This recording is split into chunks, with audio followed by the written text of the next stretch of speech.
Hey guys, if you missed your Google Meets for your very first day in current events, don't worry, here's what we did. Each and every day we go over the learning target and essential question, and then we go over the daily planner, which is just the activities that we're going to do that day.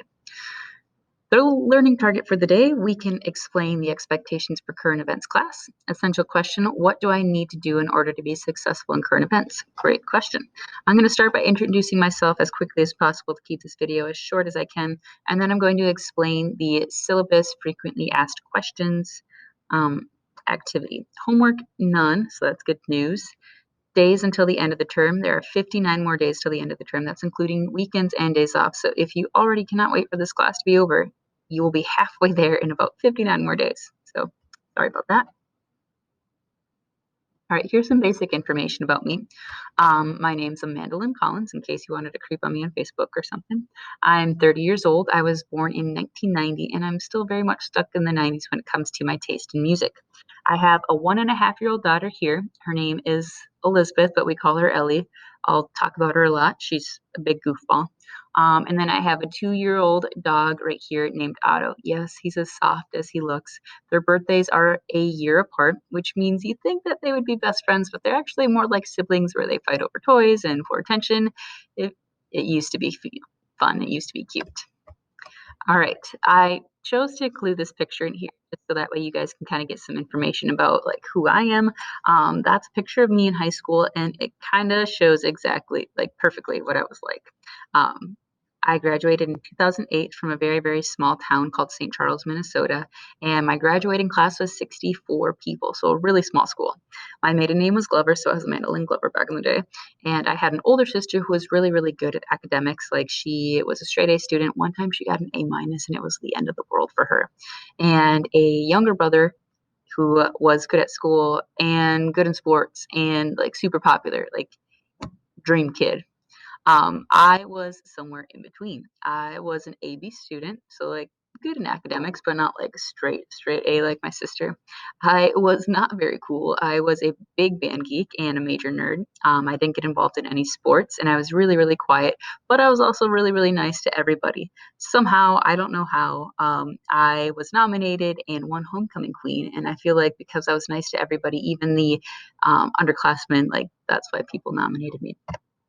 So the moral of the story is, even if you're a major band geek, you can still end up doing super cool things. All right, my current obsessions, I like doing anything crafty, and I am currently crocheting blankets for Project Linus, which is an organization that takes homemade blankets to give to kids in need, like if they've lost a parent or if they're in foster care or any sort of situation where they just needed a little extra love. They take homemade blankets and distribute them to those kids. So I'm making this blanket. It's not what I really wanted it to look like, but it's still pretty cool, a little star-shaped blanket. I'm also obsessed with my friend's wedding. She's getting married this summer, and I'm super excited for it. She was in my wedding. I'll be in her wedding. It's going to be a good time.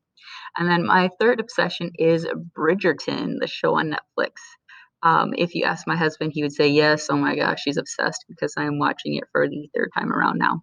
If you are also obsessed with this show, be sure to come to open office hours and we can talk Bridgerton. It would make my day. Okay, and then I sped through those other slides as fast as possible because this is probably the most important one. Who I am as a teacher. This is my 6th year of teaching. I became a teacher because I had really great teachers in high school, and I won't bore you with the multiple stories I have of different ways that they inspired me. I keep teaching because it's the only job that would really make me happy. Realistically, like, yes, I would love to be a resort tester where you go and like test out resorts or, like some weird made up job like that. But in all reality, this is the job that's most fulfilling to me. This is my first year teaching at Buffalo High School, and my goal, both in person and distance learning, is to make sure that your learning is meaningful, that you're learning it for a reason, that it's not just there to take up time. Um, and the reason why I kind of like highlight this one is I'm friends with a past student on Facebook, and she posted this post right here that I thought was just perfectly worded that I think a lot of teachers should look at and evaluate. And it goes like this. Online school is having so many assignments, tests, and projects that it's no longer a matter of learning the material. It's a matter of meeting deadlines. We are not given enough time to fully understand the materials, so we quickly learn enough to get by and move on. I feel like that was just like perfectly said, like, yes, this is right on. My goal is to make sure that we're not just like filling time in class, that you guys are actually learning something useful, a skill, material, content that you'll use beyond just high school. All right, so that brings us to our learning activity for the day.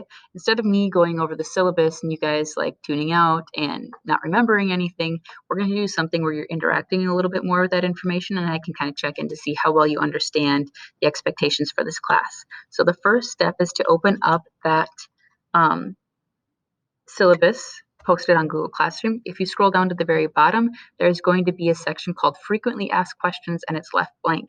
You guys are going to be answering these questions using the syllabus or the videos posted on Google Classroom. You can use either or a combination of the two if you want. All the information will be in the syllabus, and all of the information required to answer those questions will be on those short little videos. If you have any questions for me, you can write them in the little blue box. This is not a required assignment. Just know that I'm going to be going through each and every student's answers. So that way I can see if there's any clarification needed for those expectations. So hang on a sec. This is what that document looks like. Here's that syllabus. All the information right here. You can also use the videos posted on Google Classroom. Here are the questions right here that you'll have to answer. If you have any questions for me, just type them right in here and I will answer your questions right on that Google Doc. Good luck, guys.